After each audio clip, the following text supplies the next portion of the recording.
পশ্চিমবাংলায় ২০২৬ বিধানসভা নির্বাচন দফায় হতে চলেছে। প্রত্যেক রাজনৈতিক দল ইতিমধ্যে তাদের প্রার্থীদের সমর্থনে প্রচার, মিটিং এবং একাধিক জায়গায় শোভাযাত্রা করছেন।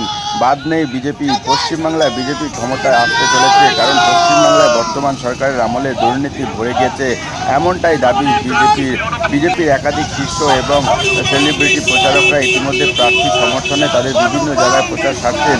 বনগাঁ লোকসভার সাংসদ শান্তনু ঠাকুর ও কেন্দ্রীয় মন্ত্রী তিনিও প্রচার করলেন কল্যাণী বিধানসভার বিজেপি প্রার্থী অনুপম বিশ্বাসের সমর্থনে।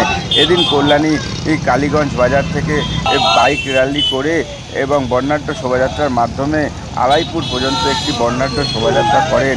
বহু সাধারণ মানুষ থেকে শুরু করে বহু বিজেপি কর্মীরা এই বর্ণাঢ্য বাইক মিছিল অংশ নিয়েছিলেন। এবার বিজেপি ক্ষমতায় আসতে চলেছিল পশ্চিমবাংলায়, এমনটাই দাবি।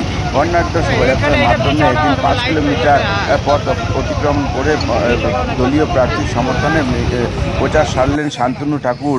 পাশাপাশি দাবি, পশ্চিমবাংলায় বিজেপি সরকার ক্ষমতায় আসলে পশ্চিমবাংলার সার্বিক উন্নয়ন ও সার্বিক বিকাশ হবে।